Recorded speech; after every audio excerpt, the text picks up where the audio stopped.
Well, hi, Tubies. I'm here again with my lovely assistant, Zarya.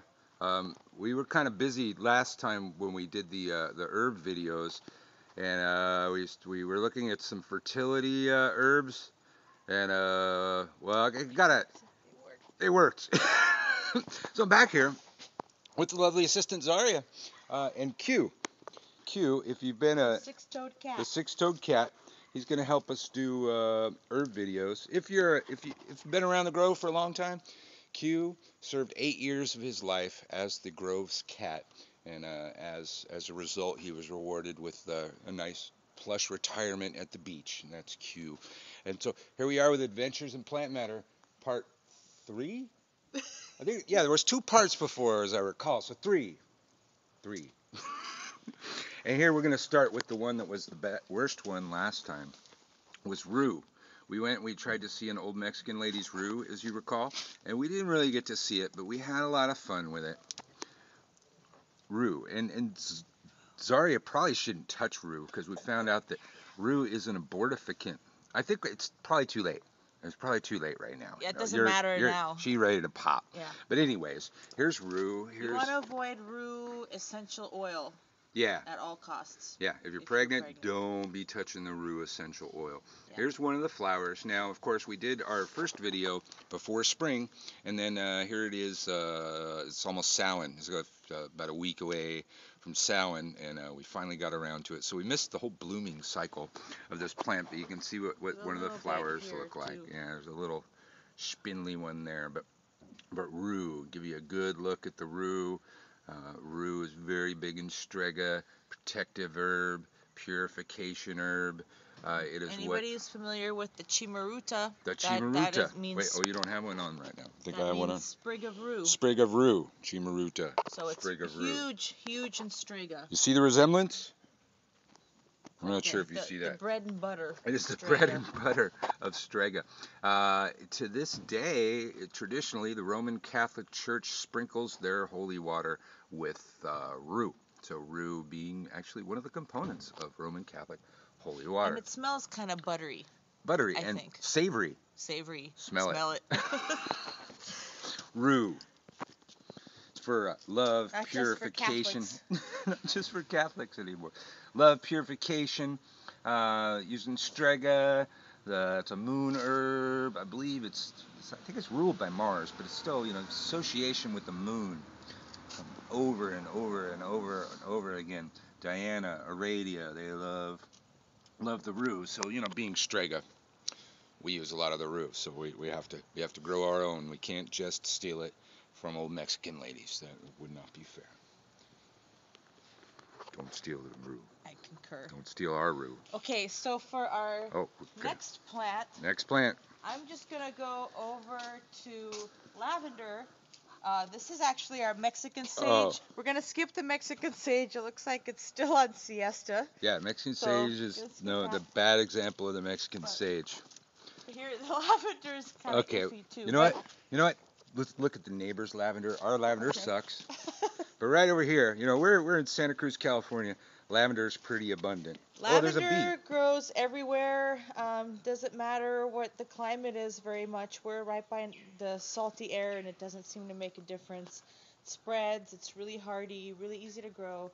And a lot of products contain lavender, whether it's lotions, shampoo, soap. There's dishwashing liquid. Yeah, it's lavender based. Good for healing. I know it's good for headaches. Meditation, insomnia. One thing though, again, if you're someone in my condition and you're pregnant, in vitro lavender becomes a cytotoxin.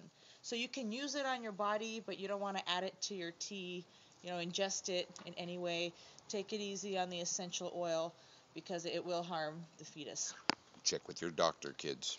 Yeah, or just don't even do it. Yeah, I seem to recall that lavender has love associations for men. It's like used in love incenses, I believe, to attract men, but not so much to attract women.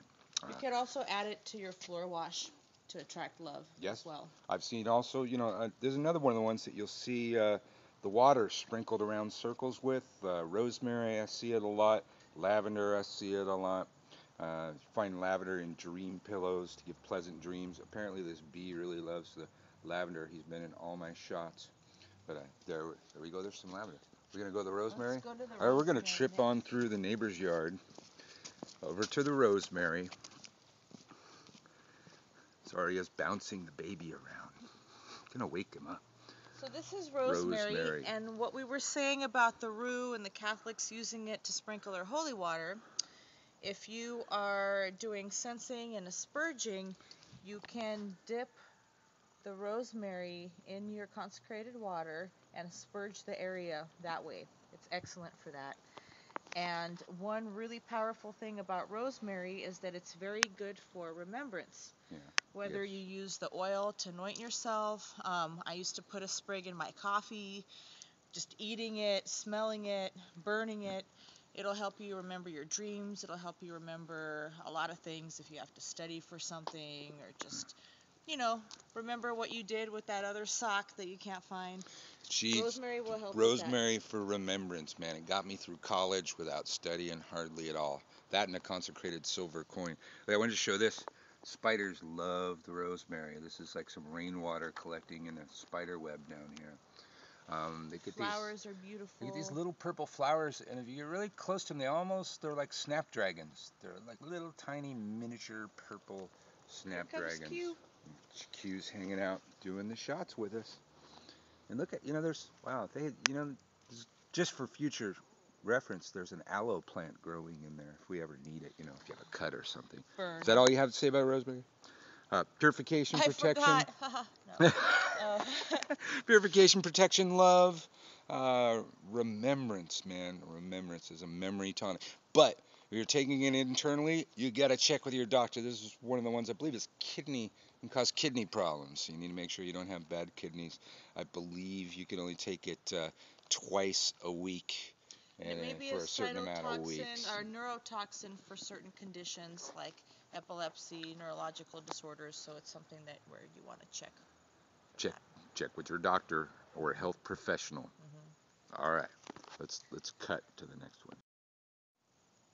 And we're rolling. All right. And here we have Dittany of Crete, which is also one of the major herbs used in Strega. Primarily, as far as my knowledge serves, it's a really big love herb. It brings good luck and love to the home if you keep it around your home, somewhere on your property. And what else, Birch? Divination, astral projection, used as an incense, or used in an incense, is one of the few herbs you ever find for manifesting spirits. So used in those kinds of incense. So you find it mixed a lot with mugwort, like mugwort, dittany, a little bit of wormwood, and some cinquefoil. You're going to be astral projecting. It won't smell really nice, but it's a good little mix. Just make sure you got a window open, because and don't use much wormwood. But yeah, dittany. Not just for breakfast anymore.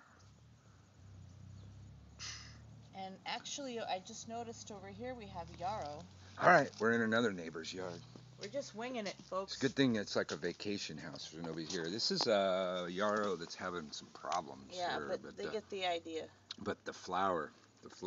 Yarrow, you'll find it in a lot of different colors. There's white yarrow, red yarrow, purple yarrow. We find it all over Santa Cruz, and they vary their usage a little bit. But they tend to be used in love. But a weird twist on that. It's kind of like a mental love. Have somebody like thinking about you, thinking good thoughts. Mental plant. It's also good for headaches. Just smelling it can get rid of headaches. Used in medicinal teas for the same kind of thing. But yarrow and love. So now, I guess if you were to use yellow yarrow, that would be more of a friendship type of love. Red, more passion. Pink, more love. That kind of thing. But still, same thing with the yarrow. And then the color. The color decides what you're actually going to do with it. In roses, white stands for eternal love. So I would guess that white yarrow would serve the same purpose. There's Q. Follow this around. Q is a ham. All right, we're going to cut to the next one. Okay. We're going to cut it.